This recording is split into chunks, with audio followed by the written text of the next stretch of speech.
Well, I think the article gives you an idea of the current thinking of the Turkish government, where this situation could be heading in the next couple of days or weeks.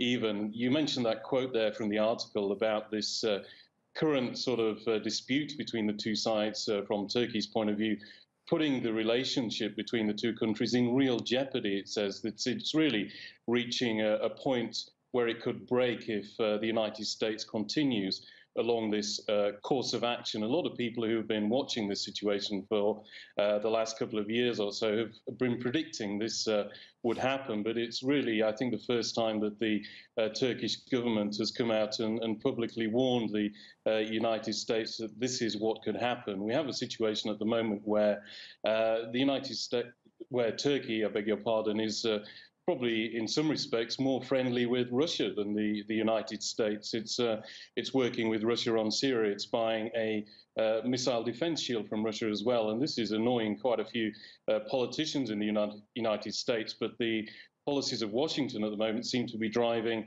Turkey more towards Moscow rather than bringing it back towards Washington.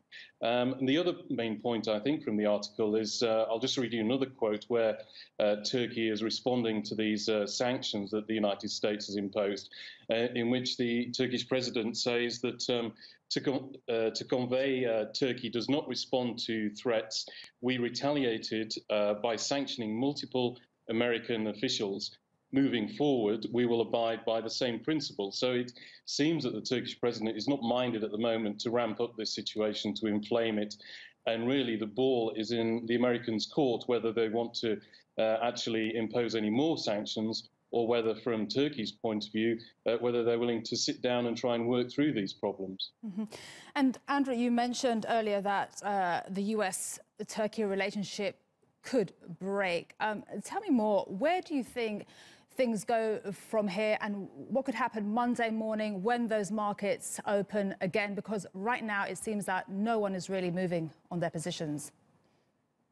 That's right, yeah, there's nobody moving at all. I mean, there's nothing there, I think, that will make very much changes to the markets on Monday morning. But just to give you a sort of bit of context, bit more context of the current situation, we have not only Turkey working closely with Russia, we have Turkey working closely with Iran as well on the war in Syria. You read out that tweet from the Iranian foreign minister giving his support to Turkey in this current situation. The two countries have very close trade relations. They also have a border as well. So we have a situation now where, from all these multiple disputes really that Turkey has with the United States, Turkey is insisting that a lot of these are about sovereignty, about Turkey has a right to deal with its own national interests, take its courses of action that it sees fit to make its country strong, to enable it to carry out development, to progress. So you have the Andrew Brunson case, which Turkey regards as the US trying to interfere in its judicial system. You have the YPG issue, the US working with that group in northern Syria. Turkey regards that group as a terrorist organization. Now, further along the line in November, we're going to have some more sanctions from the United States on Iran that are going to affect the oil and gas industry of Iran. Now, Turkey buys a huge amount of that fuel from Iran, and if it's not going to be able to get that after November to enable its economy to develop, you know, who knows where this situation could go after that.